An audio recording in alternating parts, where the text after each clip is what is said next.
नमस्कार. नयन मराठी रेसिपीमध्ये मी नयन सर्वांचं खूप मनापासून स्वागत करते. तर बऱ्याचदा आपल्याला मुलांच्या टिफिनचा प्रश्न पडतो, भाजी काय द्यायची, आणि त्यातल्या त्यात घरात भाजीला काही नसेल तर आणखीनच प्रश्न पडतो.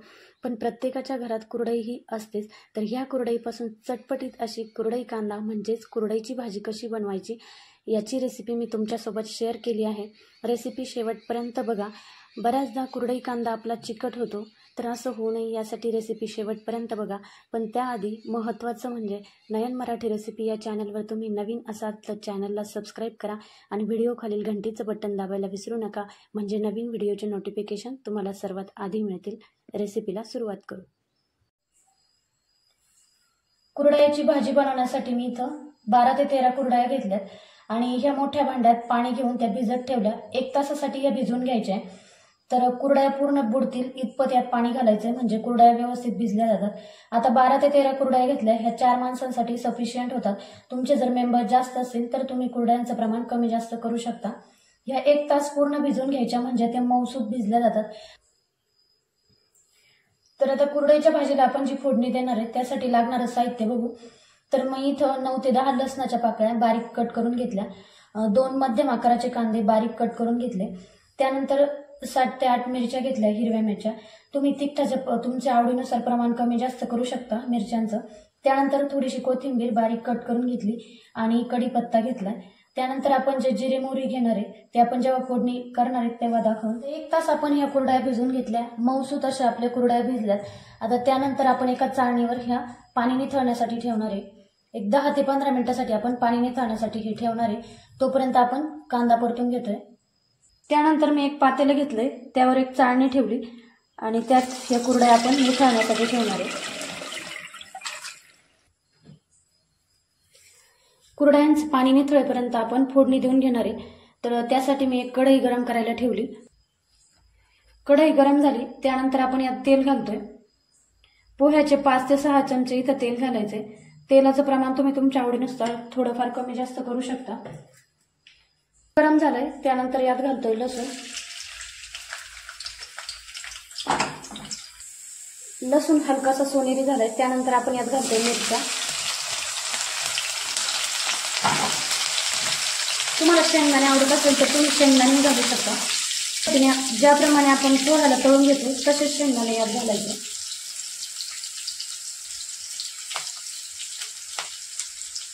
त्यानंतर यात टाकतोय जिरे. मिरच्या थोड्याशा तळल्या त्यानंतर आपण यात कढीपत्ता घालतो.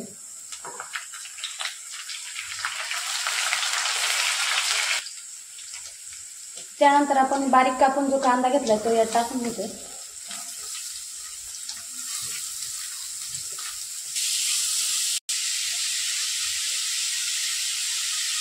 चिमूटभर मी इथं मीठ टाकलंय, त्याने कांदा लवकर परतला जातो. आता आपल्याला सोनेरी रंगावर हा कांदा परतून घ्यायचा आहे. गॅसची फ्लेम मीडियम ठेवायची, म्हणजे कांदा व्यवस्थित परतला जातो.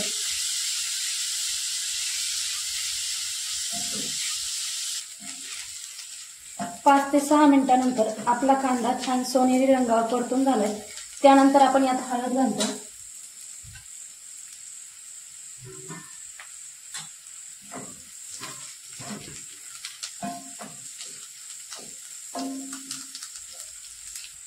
त्यानंतर आपण भिजून घेतलेल्या कुरडया यात टाकतोय. तुम्ही बघू शकता अगदी मोकळ्या सळसळीत आपल्या कुरडया भिजल्यात.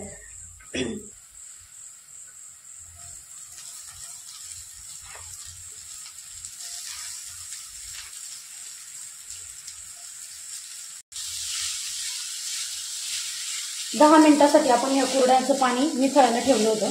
त्यामुळे आपली कुरडयाची भाजी चिकट होत नाही आणि मोकळी सळसळीत आणि मऊसूत आपली अशी कुरडयाची भाजी तयार होते. तर परत एकदा 5 ते 7 मिनिटासाठी व्यवस्थित परतून घ्यायचं. आता यानंतर आपण यात मीठ घालतोय चवीनुसार. त्यानंतर चवीनुसार इथं मीठ घातलंय. मीठ घालताना इथं थोडंसं बेताने घालायचंय, कारण आपण कुरडयांना मीठ घातलेलं असतं त्यामुळे मीठ प्रमाणात घालायचंय.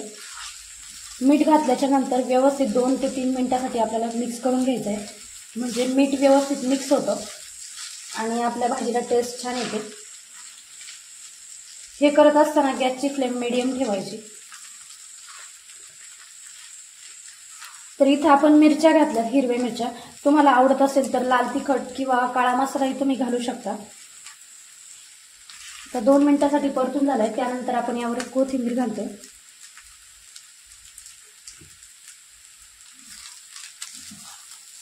तुम्ही बघू शकता अगदी मोकळा असा आपला कुरडईची भाजी तयार झाली. ही पद्धत वापरल्यामुळे आपले कुरडईची भाजी चिकट होत नाही.